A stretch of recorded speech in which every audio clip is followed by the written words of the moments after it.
Gracias por ser junto a nosotros en República. Cambiamos de tema. Hemos hablado en la primera parte de salud pública con doctores especialistas para hablar de los corredores endémicos, particularmente de dengue y chikungunya. Hoy cambiamos de tema. Hablamos de temas específicamente demográficos y sus implicaciones en política pública, porque recientemente el Fondo de Población de Naciones Unidas ha presentado un informe sobre las olas poblacionales y las oportunidades demográficas, que es el tema que vamos a desarrollar en el transcurso de esta segunda parte del programa. Y es un gusto para mí recibir a Hugo González, representante del Fondo de Población de las Naciones Unidas en El Salvador. Quien tenemos en pantalla es a Manuel Sánchez, director del Centro para el Progreso Social de la Escuela Superior de Economía y Negocios. Ahora sí, presentamos a Hugo González, representante del Fondo de Población de las Naciones Unidas en El Salvador, y recibimos cordialmente a Óscar Avalle, representante del Banco Mundial en El Salvador. Buenos días, bienvenidos a República, qué gusto que nos acompañen. Hugo, bienvenido. No, muchísimas gracias por la oportunidad de llegar a la teleaudiencia de este canal y, por supuesto, prestos a discutir estos temas, ¿no? Gracias por estar con nosotros. Manuel, bienvenido nuevamente, qué gusto. Gracias, un placer estar acá con ustedes. Gracias por tomar la invitación. Óscar, gracias por estar con nosotros también. Igualmente, muchas gracias por tenernos acá. Gracias, fui muy temprano, madrugando con nosotros, ¿verdad? ¿Y qué se va a hacer? Gracias por tomar la invitación. Empecemos con esto, Hugo. ¿Por qué un estudio de la dinámica demográfica en El Salvador? Bueno, en principio, cada país no tiene momentos demográficos diferentes en los cuales obviamente hay que tenerlos presentes de manera tal de que la formulación de políticas públicas vaya acorde al predominio de estas olas poblacionales, ¿no? Porque cada ola tiene, por supuesto, su énfasis, su demanda, ¿no? Y cómo esas olas van cambiando, así de alguna manera se dan oportunidades, por ejemplo, en la transferencia intergeneracional de presupuestos, que en la medida que disminuyen determinados grupos de población o su predominio, disminuye esa demanda y por lo tanto existe la oportunidad, por otro lado, de poder hacer énfasis o de poder satisfacer las demandas de otros grupos poblacionales, ¿no? Hay precisamente oportunidades diversas que seguramente las vamos a estar comenzando, como el bono demográfico, ¿no?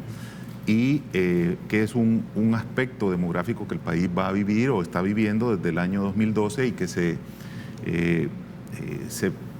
tiene un ciclo, ¿no? que llega hasta aproximadamente el 2047 en su momento óptimo, aunque desaparece más de manera más, digamos, despacio, ¿no? De manera más suave, hasta el 2073, si no me equivoco, ¿no? Hay un dato que es importante y quiero pedir a la producción nos puede poner en pantalla uno de los gráficos, sería el gráfico número 1, que son las olas de población, y creo que son relevantes tenerlo en cuenta para que nos explique un poco Hugo, y luego tenemos ya la apreciación tanto de Manuel y Óscar en particular. Pero mantenemos ese gráfico en pantalla. ¿Qué nos quiere decir estas olas de población en función de los colores? ¿Qué significa? Eso es precisamente lo que estaba explicando, la ola más grande que se ve de color tenue amarillo, ¿no? Que está hacia la izquierda nuestra, ¿no?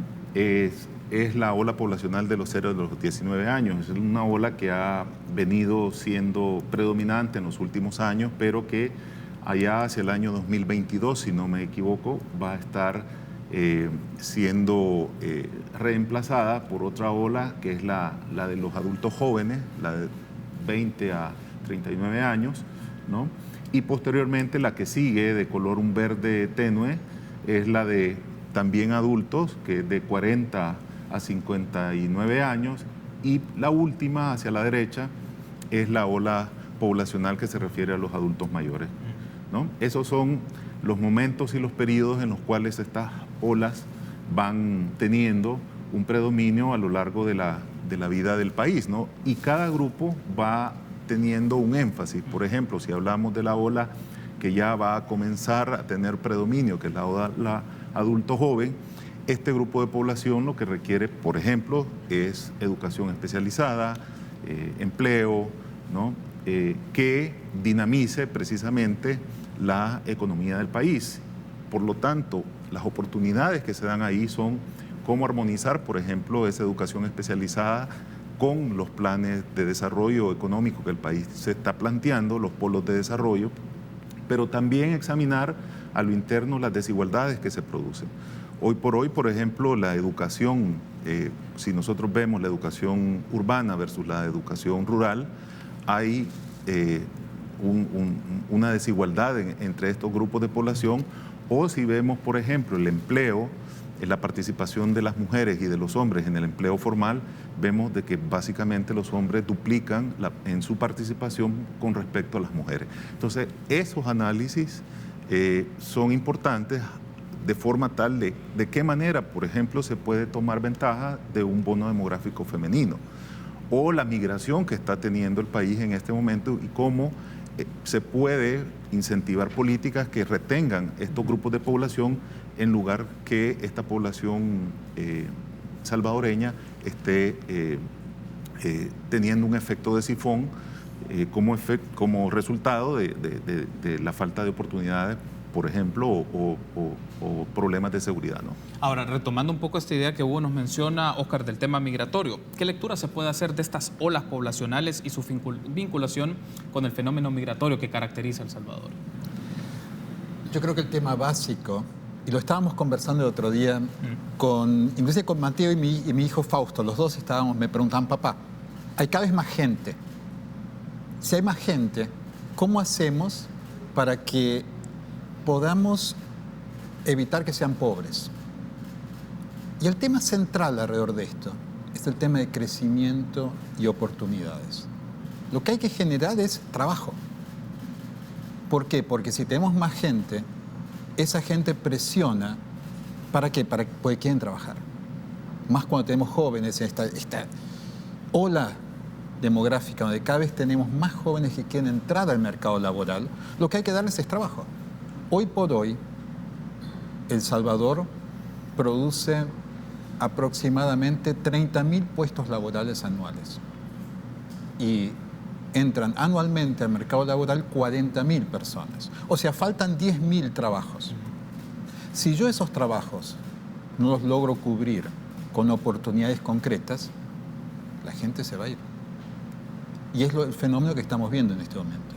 Hoy por hoy estamos viendo un fenómeno muy, muy fuerte, que no es nuevo tampoco, Carlos.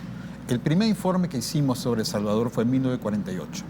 En 1948 identificamos 3 temas básicos. Primer tema, falta de oportunidades. Segundo tema, violencia. Tercer tema, la presión demográfica y la migración que se daba hacia afuera del país. ¿Por qué? Porque no había oportunidades. Entonces, lo central es generar estas oportunidades. ¿Cómo las creo? A través del crecimiento económico. Por eso es tan importante el rol de la inversión, y la inversión privada, pero también la inversión pública.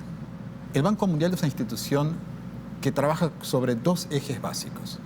Primero, el eje de generar conocimiento y compartir conocimiento, el cómo hacer. ¿Cómo genero esas oportunidades? ¿Cómo logro evitar que la gente caiga en pobreza? ¿Cómo hago para que hoy por hoy, si yo tengo 3 de cada 10 salvadoreños que están en pobreza, ¿cómo hago para que esa gente empiece a entrar al mercado laboral y tenga oportunidades? Eso es lo más importante que generamos, conocimiento. Pero además de eso, trabajando con otros, generamos y podemos financiar. ¿Cómo pensamos una estrategia para generar esos conocimientos y al mismo tiempo evitar que la gente se quiera ir? Como lo mencionó el presidente Bukele el otro día, este es un país en el cual mucha gente se quiera ir, hay que evitarlo eso. Entonces, ¿cómo lo hacemos? Primero, oportunidades. Pero para eso necesitamos, por un lado, una educación sólida. Hoy por hoy, ¿sabías que el promedio de la educación en El Salvador es de 11 años? Suena bien, ¿no? Ahora bien, si vos mirás la parte de la calidad educativa, en realidad equivale a 6 años. O sea que a cada niño que mandamos a la escuela pierde 4 años por la calidad mala de educación. Hay que mejorar esa calidad. Pero hay que pensar, no a partir de los 6 años, hay que pensar antes, porque los primeros 6 años son críticos. Entonces la inversión de largo plazo tiene que ir ahí. ¿Para qué? Para que la gente no se quiera ir después y que tenga oportunidades y pueda tener y contribuir productivamente. En esa secuencia de ideas que ya vemos un poco la lectura que tiene Manuel para específicamente ver el tema migratorio, pero también el tema de salud pública, y lo vamos a ampliar un poco en el siguiente segmento. Pero Manuel, ¿cuál es la relación entre estos cambios poblacionales, estas olas respecto al tema del bono demográfico con la dinámica de la economía nacional? Bueno, yo creo que hay que separar primero dos cosas bien importantes. Uno es la transición demográfica, que es lo que muestran los datos que el Fondo de Población nos trae. El Salvador ha pasado de ser un país joven, lleno de niños y de niñas, a un país que se mueve a una población adulta, en edad de trabajar. Y eventualmente, a finales del siglo, pues a un país donde los adultos mayores sean mayoría. En la mayoría de lugares, esa transición demográfica significa la posibilidad de capitalizar un bono demográfico o un dividendo demográfico, como le llaman. El dividendo demográfico es este momento en la historia de los países en que tenemos el mayor porcentaje de personas trabajando y produciendo. Y si vemos a lo largo de la historia, este ha sido justo el momento en que los países han despegado en términos de crecimiento económico. Así que en El Salvador sí podríamos estar aprovechando un bono demográfico que se capitaliza a lo largo de, digamos, 6 aspectos, ¿no? El primero es que obviamente hay una mayor fuerza laboral, hay una fuerza laboral joven, productiva, que se incorpora, que puede por lo tanto producir más. Esta fuerza laboral además tiene una mayor participación laboral femenina porque al caer la fecundidad, el trabajo del cuidado es también menor, entonces es posible que más mujeres se incorporen a la fuerza laboral, disparando las cifras económicas. Esta misma población en algún momento se va a retirar, entonces debería estar ahorrando, y ese ahorro puede actuar también como un dinamizador de la economía, si se produce.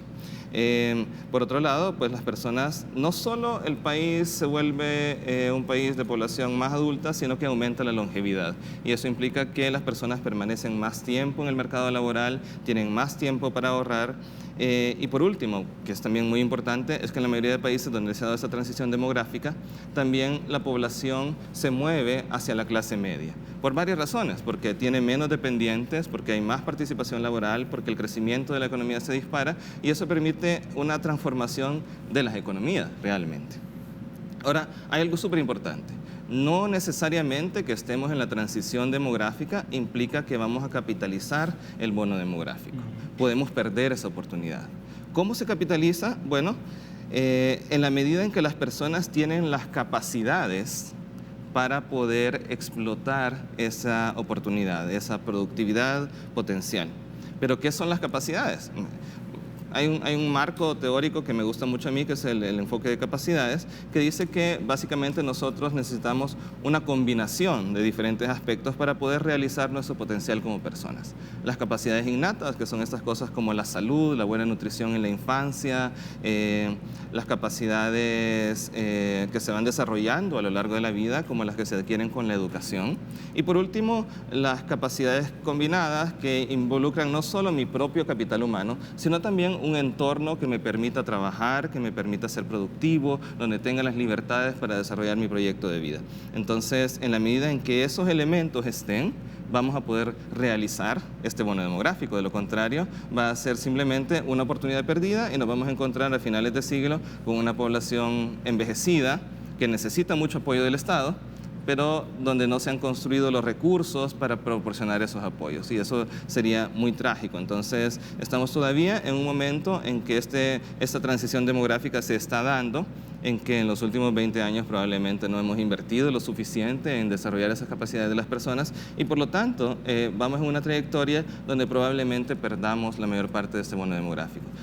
Para dar un ejemplo, deberíamos estar creciendo a tasas mucho más altas, y esto permitiría generar los recursos fiscales para poder justamente generar los servicios como educación, salud, que permitan que esta población produzca y genere el bono demográfico. Si no lo estamos haciendo, entonces el efecto en la economía no es el que quisiéramos. Tengo que hacer una pausa, pero al regresar, ¿cuáles son los retos para el campo de políticas públicas para este gobierno y los venideros en materia de salud, en materia de economía, en materia de educación, en materia de medio ambiente, si esto lo implica, y otras áreas? Regresamos en instantes.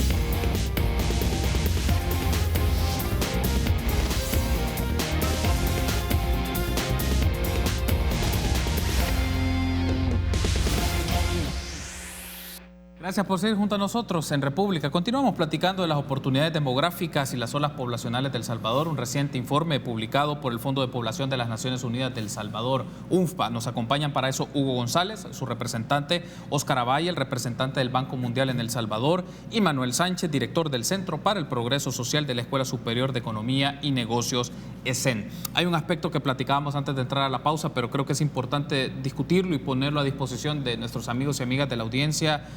Hugo, en particular, hay mitos que se construyen sobre estos temas del bono demográfico, sobre las olas poblacionales y cómo se desmontan este tipo de mitos. Bueno, yo diría que hay, sí, por supuesto, posiblemente existan mitos, pero que están sobre la base, a lo mejor, de la falta de información o del insuficiente análisis al respecto de, ¿no? El hecho, por ejemplo, de pensar que la población no se mueve, que va a ser un fenómeno estático, que no tiene cambios, que no envejece, que no nacen a lo mejor menos o que nacemos los mismos que nacíamos hace 40, 50 años atrás, por supuesto que es un mito o una falta de información y en ese sentido, precisamente el poder profundizar en estos análisis nos lleva a la reflexión, sobre todo, ¿no? De poder adecuar lo que hoy por hoy se está haciendo a la luz de cómo se comporta, en este caso, el fenómeno demográfico, ¿no? Si, por ejemplo, entre los años 2005, 2018, aproximadamente 2007, 2018, 2005, por ahí, 2018, los niños entre las edades de 7 a 14 años, que son edades de educación básica, hubo, según las proyecciones demográficas, menos un cuarto de niños en esa edad como tal. ¿Qué significó, por ejemplo, para el sistema de salud en términos de inmunizaciones? ¿Qué significó en términos de aulas de clase? Y si eso se va haciendo un análisis cada vez menor alrededor de los municipios, por ejemplo, ¿qué implicaciones eso tiene a nivel municipal para las diferentes redes interinstitucionales que existen en función de satisfacer las demandas de esta población específica?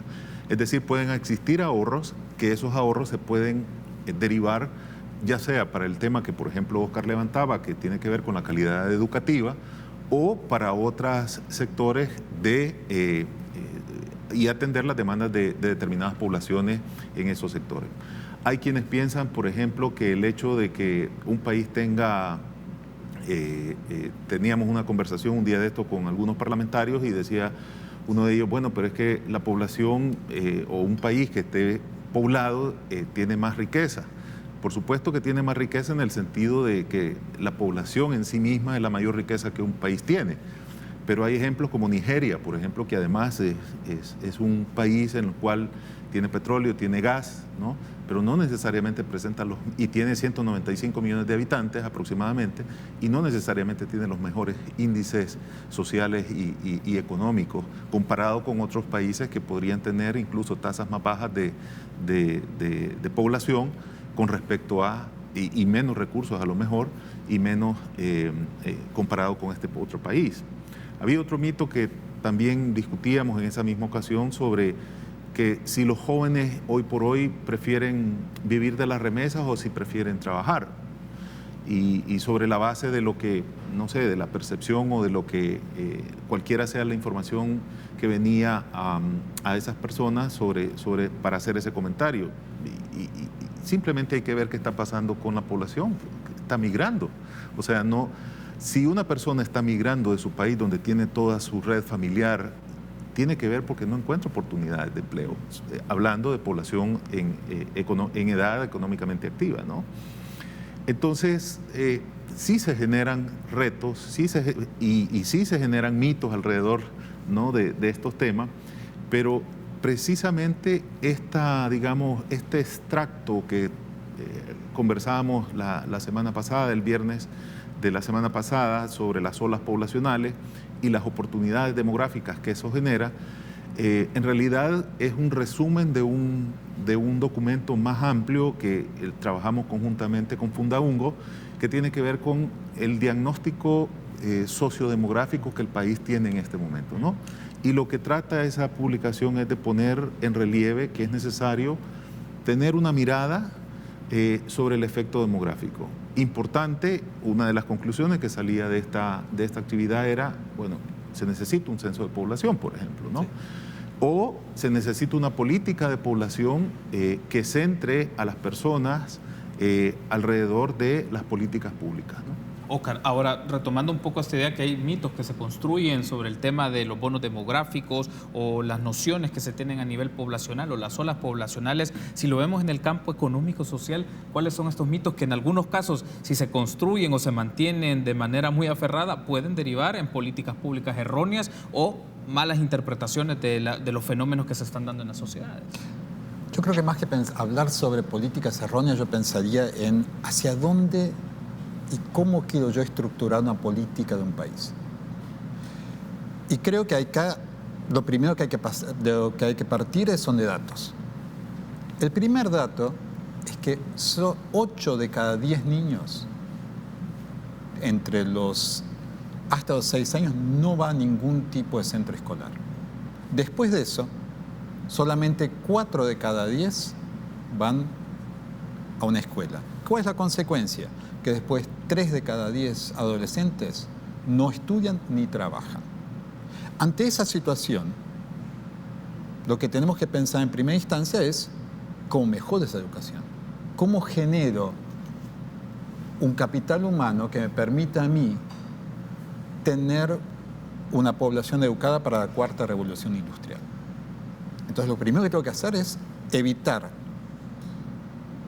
que 8 de cada 10 niños no puedan ir a un centro escolar. Entonces, primero lo que tengo que invertir es en la parte de los primeros 1000 días y hasta los 6 años. Y hacer una inversión fuerte en eso.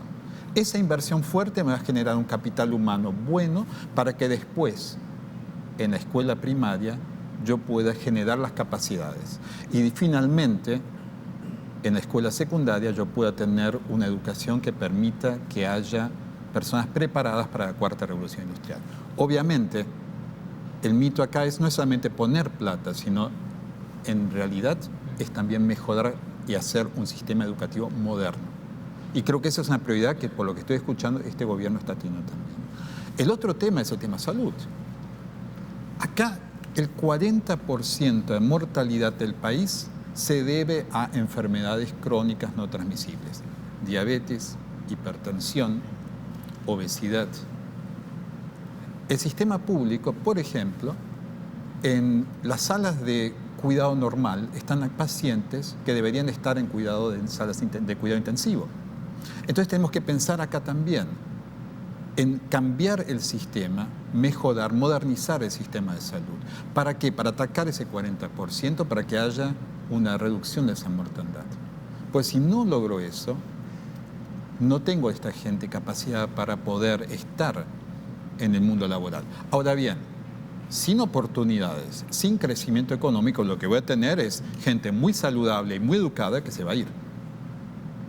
Entonces, otra vez volvemos al punto inicial. Tengo que generar las condiciones necesarias para lograr la inversión pública y privada, pública en infraestructura, más que nada infraestructura local, para que después el privado pueda invertir. Si yo no tengo una calle, difícilmente yo voy a poner una inversión en la fábrica.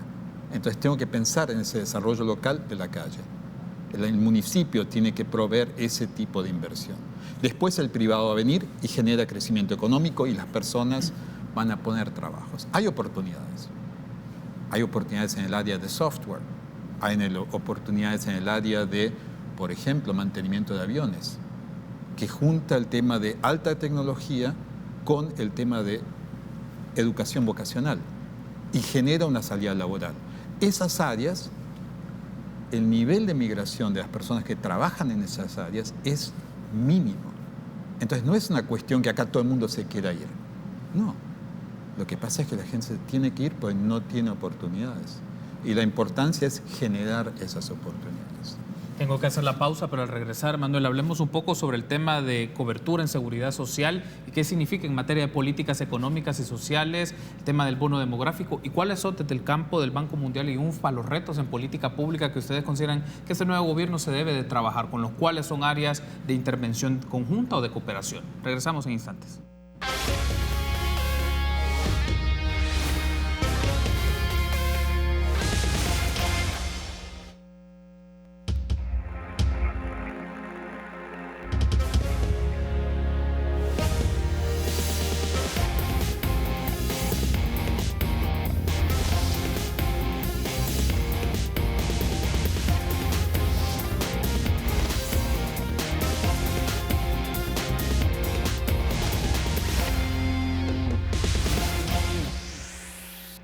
último bloque de esta segunda parte de República lo hemos dedicado para hablar del más reciente informe de UNFPA sobre las oportunidades demográficas y olas poblacionales.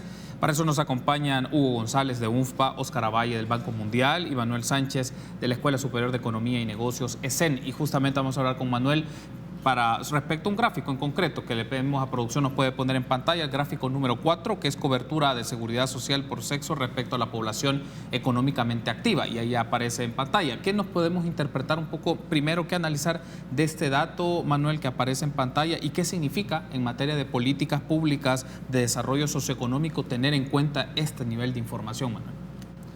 Creo que nos muestra una realidad. La realidad es que la cobertura de la seguridad social en El Salvador es muy baja porque somos un país con muy alta informalidad, un país donde las personas no contribuyen a la seguridad social porque simplemente no tienen un empleo formal, ya sea son autoempleados o trabajan como empleados en el sector informal. Y de hecho, de esos números que vemos en pantalla, que es el porcentaje que tiene cobertura, realmente solo una fracción de ellos van a llegar a tener una pensión en el futuro, porque muchos van de la formalidad a la informalidad, no acumulan los 25 años que se necesitan para tener la pensión y por lo tanto no llegan a esa pensión. Y esto se relaciona de manera importante con el tema de la transición demográfica porque hoy tenemos la masa más grande de trabajadores jóvenes que podrían estar justamente ahorrando y contribuyendo a un sistema de pensiones. También hace poco más de 20 años se hizo esa transición del sistema de reparto al sistema de contribución individual, es decir, nuestras propias cuentas de ahorro de pensiones, pero todavía seguimos pagando el costo de esa transición porque se fueron aumentando los beneficios a la población anterior, a los que se pensionaron con el sistema antiguo, y entonces en vez de estar capitalizando y ahorrando para el retiro de estos trabajadores, lo que estamos haciendo es pagando las deudas del viejo sistema y reduciendo lo que nosotros y la generación que viene después de nosotros va a poder ahorrar. Entonces es un ejemplo de lo que hablábamos, de que no estamos aprovechando ese bono demográfico, sino que estamos cargando otras cosas y, por ejemplo, la última reforma de pensiones que involucró básicamente quitarle a esta población 5% de su sueldo para pagar las obligaciones del gobierno, fue un ejemplo de desinvertir en esta población de la transición demográfica y por lo tanto decir no vamos a tener el bono demográfico. Y esta filosofía de la política pública, que es muy cortoplacista, es la que también nos afecta en otros sectores, como educación, como inversión, porque claro, los resultados de esas políticas de inversión se ven en el largo plazo y yo creo que eso es el punto clave. Para aprovechar el bono demográfico, que no hay ninguna garantía de que lo vayamos a aprovechar, tenemos que invertir y pensar en el futuro. Y eso implica, como ya decía Óscar, invertir en la calidad educativa y en la cobertura educativa, tanto en el extremo de la educación inicial y parvularia como en la secundaria, brindar salidas reales al mercado laboral. Por ejemplo, porque, de nuevo, para que el bono demográfico se manifieste, esta población que va a trabajar tiene que encontrar trabajo. El Salvador no es un país capaz de ofrecerle trabajo a todos. Por lo tanto, necesitamos que estas personas que salen de la escuela también tengan la capacidad de emprender, de generar sus propias ideas de negocio, de sacar lo posible del entorno local e insertarse en los mercados. Y yo creo que el sistema educativo, por un lado, no proporciona lo que el sector privado, lo que la gran empresa necesita, pero tampoco proporciona lo que los territorios necesitan en términos de capacidades productivas. Y además la educación no sirve solo para hacerme productivo, sirve para hacerme ciudadano, para hacerme una persona capaz de tomar mejores decisiones. Tampoco estamos invirtiendo en esa finalidad de la educación.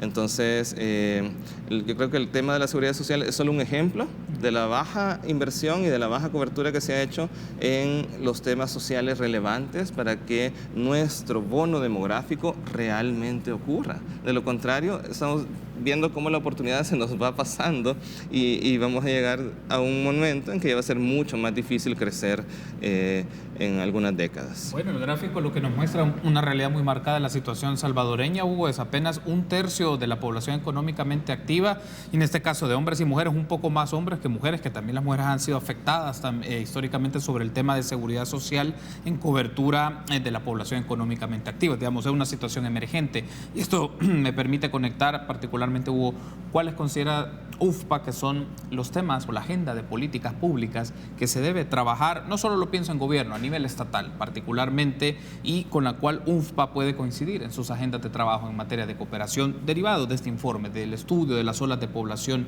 y del bono demográfico. Yo lo que considero es que este tema nos involucra a todas y a todos, ¿no? Puesto que de eso depende el desempeño que el país vaya a tener, no hoy, sino a lo largo de su historia en los próximos años, ¿no? ¿Cómo se prepara hoy el país en función de hoy y ofrecer para hoy las oportunidades y a capitalizar las oportunidades y ofrecer respuesta o satisfacer algunas respuestas a la población que hoy por hoy tiene predominio, ¿no? Mirábamos y analizábamos cuando hacíamos este documento que solo el efecto demográfico hace unos años atrás para el país explicaba casi un 1% del crecimiento del PIB, solo el efecto demográfico, y lo contrastábamos con países que ya se encuentran en un periodo de envejecimiento, donde ese efecto más bien le resta un 1% al crecimiento económico del país. Pero ¿qué lo compensa? Lo compensa la productividad y la inversión en capital humano que se hizo en cada persona, de manera tal de que cada persona, cada individuo era más productiva, ¿no? Y eso trae nuevamente al tema de la educación. Bien señalaba Óscar el tema de la baja cobertura en la educación inicial. Pero también está el efecto en el otro extremo, de la educación media. Es decir, si nosotros vemos el desempeño de la cobertura educativa a lo largo de los grados, vemos como la educación inicial y la educación hacia el final del bachillerato son los dos aspectos en términos de cobertura que no está tan bien el desempeño de la educación, hablando de sector público y sector privado, ¿no? Por un lado. Y por otro lado, por supuesto, la calidad educativa. También viéndolo desde el punto de vista de género, ¿no?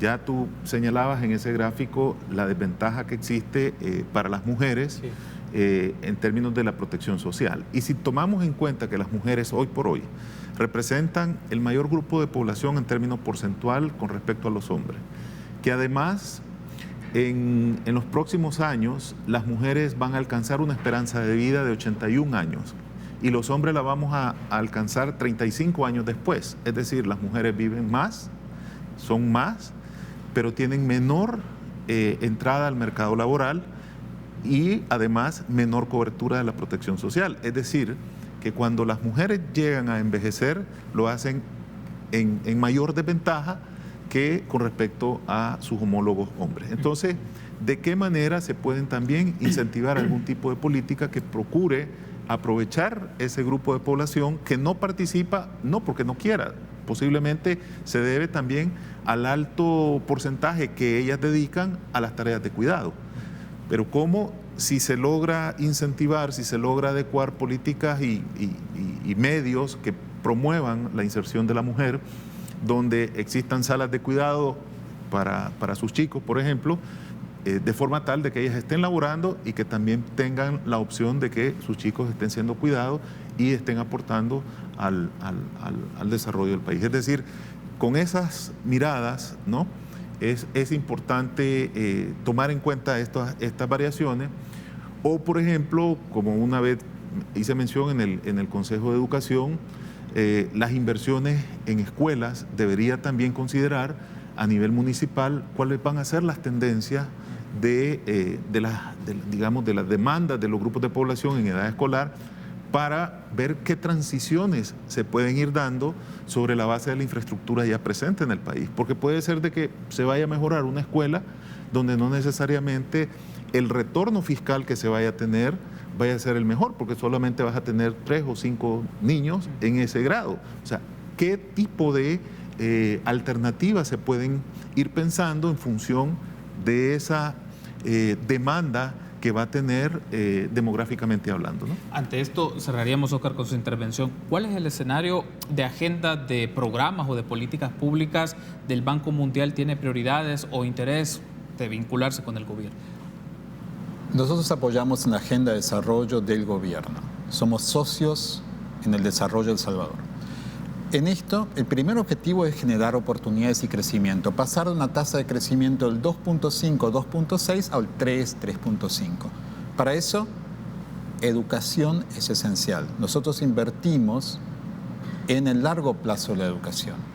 Entonces, lo que vamos a empezar a trabajar conjuntamente con el gobierno es en la educación temprana, los primeros 1000 días hasta parvularia, hasta los 6 años.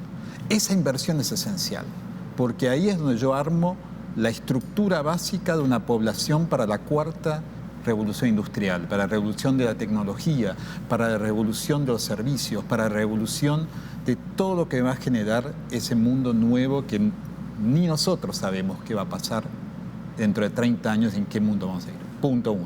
Punto 2, salud. Tengo que atacar ese 40%, tengo que mejorar la cobertura de ese 40%.